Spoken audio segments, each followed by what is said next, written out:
मुझे बोलता है तारिक भाई मैं अरफान बात कर रहा हूँ, तो आप प्लीज़ मेरी ना मदद कीजिए। मेरी वालदा जो है ना उसका ऑपरेशन होना है, तो आप मेहरबानी करें 50,000 रुपया भेज दें। और उसकी थोड़ी देर बाद फिर मुझे कॉल करता है मेरी वालदा की डेथ हो गई है, तो आप मेहरबानी करें एम्बुलेंस के पैसे देने हैं, तो आप ना 30,000 रुपया मुझे और सेंड करें। और 50,000 रुपया मैंने जैज़ कैश किया और 30,000 रुपया जो है ना ईजी पैसा किया। मैं उससे रब्ता किया भी मैंने आपकी ना वालदा की जनाजे पे शामिल होना है, तो आप मुझे बताएं आपका घर कहाँ पे है। तो उसने आगे से नंबर बंद कर दिया। बिस्मिल्लाहिर्रहमानिर्रहीम। नाज़रीन अस्सलाम वालेकुम, मैं हूँ आपका मेज़बान हाफिज़ फरम शहजाद और आप देख रहे हैं न्यूज़।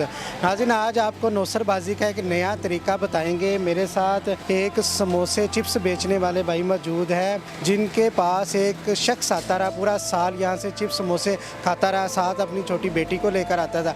जब इनके साथ एतमाद बन गया तो इनको कॉल करता है कि मेरी जो वालदा है वो बीमार है, तो उसके लिए मुझे 50,000 रुपया चाहिए।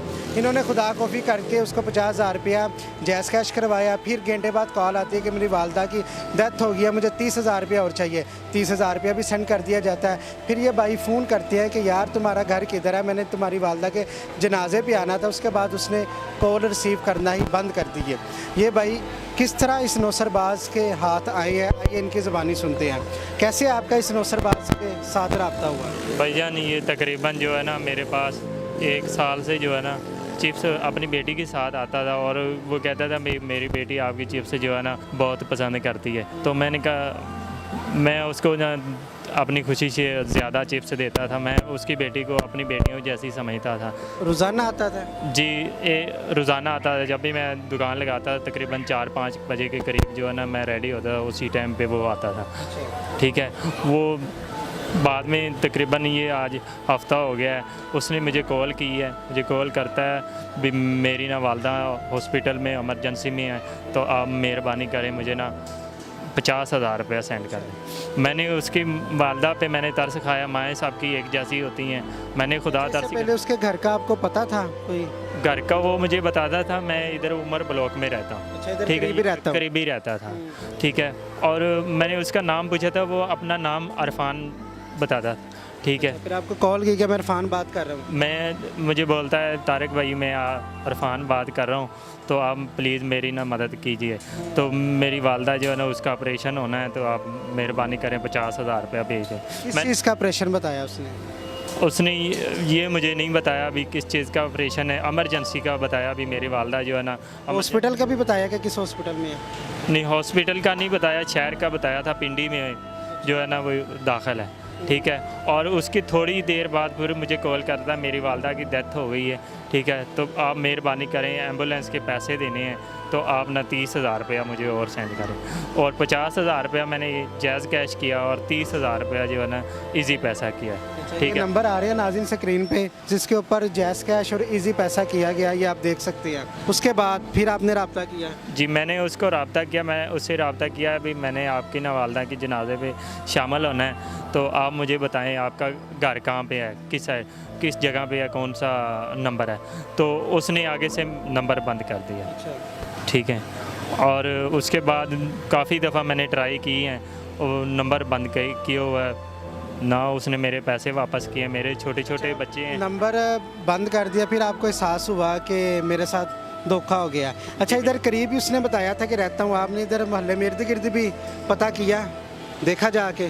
जी, मैंने उनसे पूछा, उन्होंने कहा ये नाम का तो इधर वो रहता ही नहीं है। ठीक है, तो क्या उसका नाम है, मैं बस परेशानी में हूँ। मेरे छोटे 80,000 रुपये आपके पास जो रकम थी कैसे आई, आपने जमा की थी यहाँ से? ये मैंने बच्चों के लिए घर बनाने के लिए, मैं किराए पे रहता हूँ, मेरे पास घर नहीं है, तो मैंने अपने बच्चों के लिए घर बनाने के लिए रखा हुआ था। तो मैंने ये समझा भी वो वापस कर देगा, उसके वालदा के जो है ना ऑपरेशन है, तो मैंने उसका एहसास किया है, तो लेकिन उसने मेरे साथ धोखा किया है। ठीक है, तो मैं इधर सारा दिन आग के ऊपर पैसे कमाता हूँ, रुपया करके 10-10 रुपए करके मैं इकट्ठे करता हूँ। तो जो मेरी जमा पूंजी थी वो उसने मेरे से धोखे से अपनी तरफ सेंड करवा लिया।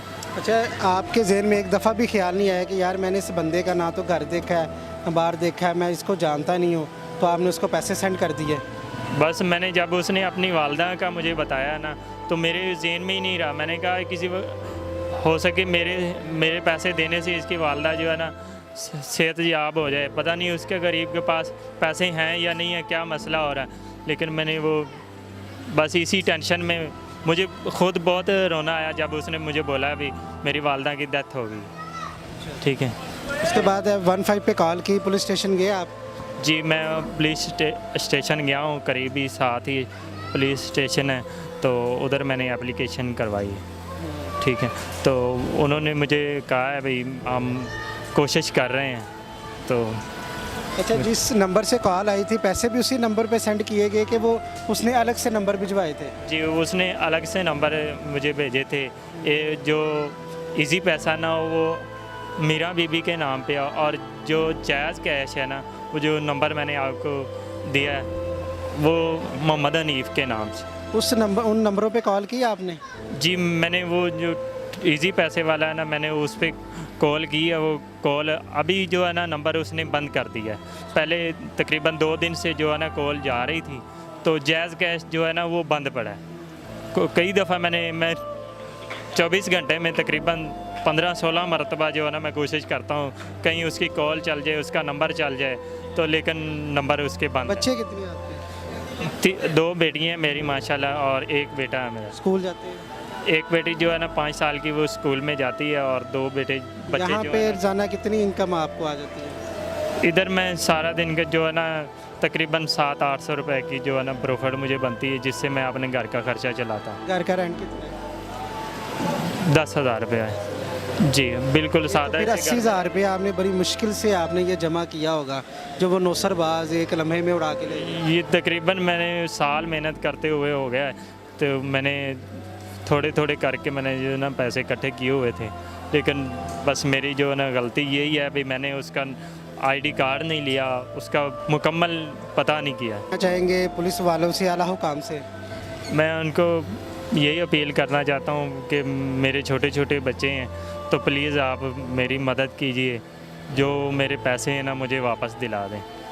तो जी नाज़रीन, आपने इस भाई की गुफ्तगू सुनी। यहाँ पर ये इतनी गर्मी में यहाँ पर आग के ऊपर चिप्स समोसे वगैरह तैयार करती हैं, और रोज़ाना कोई 700-800 रुपया कमाती हैं। घर का 10,000 रुपया रेंट है ये जो देती हैं। बच्ची इनकी स्कूल जाती है। अब मुश्किल से इन्होंने 80,000 रुपये जमा किए, जो एक नौसरबाज शख्स, जैसा कि मैंने आपको पहले बताया, पूरा 1 साल वो यहाँ पर आके इनके साथ चिप्स खाता रहा। उसने अपना एतमाद बनाया। फिर एक दिन इनको कॉल करता है कि मेरी वालदा हॉस्पिटल में है, तो उनका ऑपरेशन है, तो मुझे 50,000 रुपये चाहिए। ये खुदा खौफी करती है और उसकी मदद करती हैं। उसके बाद 30,000 रुपया वो और मंगवाता है कि मेरी वालदा की डेथ होगी। जब इन्होंने पूछा कि आपका घर किधर है, मैंने जनाजे पे आना है, तो उसके बाद उन्होंने नंबर बंद कर दिया। 80,000 रुपये का उस भाई ने कितने साफ़ शफाफ तरीके से चूना लगाया कि वो गरीब आदमी अब सोच रहा है कि मैंने तो उसकी मदद की थी। अब कानून नाफिज करने वाले इदारों से अपील की जाती है कि अब आपका काम है कि ये भाई के तो 80,000 रुपये चले गए, अब और कोई भाई को इस तरह कोई नौसरबाज इस तरह चूना ना लगा सके, तो खुदारा इनको कानून के कटहरे में लाया जाए ताकि ये गरीब आदमी की मदद हो सके। इसी के साथ अपने मेज़बान हाफिज़ खुर्रम शहज़ाद को दीजिएगा इजाज़त। अल्लाह ने के बाद।